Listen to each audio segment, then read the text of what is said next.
Hello বন্ধুগণ, আজকে আর একটা ব্লগ নিয়ে চলে এসেছি।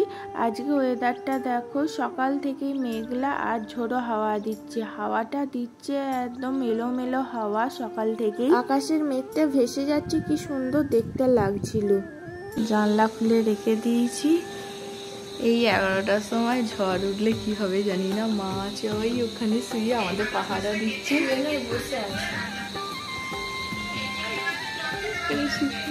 চার্জ নেই, এখানে আমাদের পুচিটা আছে। ঝড় এলে কি করে বুঝবো? কি করে বুঝবো? মশারি খুলে কি ও ঘরে ছুটবে? তখন বুঝবো যে ঝড় উঠেছে। কোমর তুলে দিচ্ছ, বেয়ু যাবে। বেয়ু এই ঝড়ে তো কোথায় বেয়ু যাবে? আম কুড়োতে যাবে? বাবা পুরো কোমর তুলে দিচ্ছে গো। আম কুড়োতে যাবে কি? কটা আম কুড়োবে? কাকে কাকে নিয়ে যাবে আম কুড়োতে? আমায় নিয়ে যাবে? নিয়ে যাবে? যাবো। ওটা কি হচ্ছে? চলো আম কুড়োতে যাবো, চলো তুমি আর আমি আম কুড়োতে যাই, চলো। কি আম কুড়োতে যাবে? এই জানলাগুলো খোলা আছে বলে বোন বলছে তুই কখন বুঝতে পারবি ঝড় উঠেছে, জানলা দিবি। মশারি খুলে ছুটে পালালে তারপর বুঝতে পারবি ঝড় উঠছে, তখন জানলা দিবি। কিন্তু কারেন্ট নেই তো কি করবো বলো? জানলা না খুলে থাকলে তাহলে তো প্রচুর কষ্ট হবে। এটা হচ্ছে তার পরের দিনের ভিডিও। আমার বোন দেখো এখন সারাক্ষণ বৃষ্টিতে ভিজছে। ও বলছে আজকে সারাদিন আমি বৃষ্টিতে ভিজেই যাব। আর ওর একটুতেই গলা ব্যথা হয় বলে মা বাবা কত বারণ করছে, ও শোনেই না। ও সারাদিন খালি বৃষ্টিতে ভিজেই গেছে। বালিসাম না ফজলি, এই লোকে বালিসাম বলে। বালিসাম আলাদা, এইগুলো কি বালিসাম বলে? মাকে জিজ্ঞাসা করবি। আচ্ছা বন্ধুরা, তোমরাই বলো তো এটা কি আম, বালিশি আম না ফজলি আম? আমার বোন তো আমার সাথে খুব তর্ক করছে। ফজলি আম তো ভাবি, এটাকে বালিসামও তো বলে।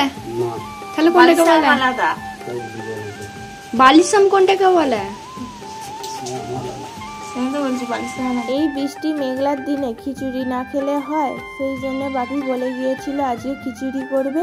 খিচুড়ি, আলু ভাজা আর মোচার পকোড়া করা হয়েছিল। তোমাদের এই ঝড়টার জন্য কাদের কত ঘন্টা কারেন্ট ছিল না? আমাদের 27 থেকে 28 ঘন্টার মতন হবে কারেন্টই ছিল না।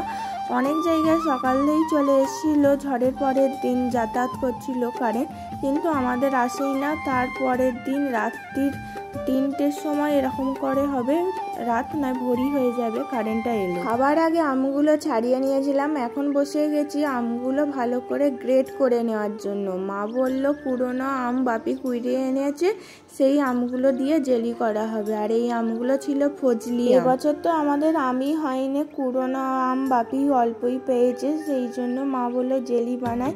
অন্য বছর কি হয়, আম শক্ত হয়, আমচুর হয়, এবছর কিছুই হয়নি, খালি জেলিটা আর আম তেলটা করেছে। স্বর্ণালী বলে কমেন্ট করেছে, ওরে বাবা আমার এগুলো খুব ভয় লাগে। ভালো হয়ে যাবে সোনামণি, ভালো হয়ে গেলে আপডেট দিও, ভালো থেকো।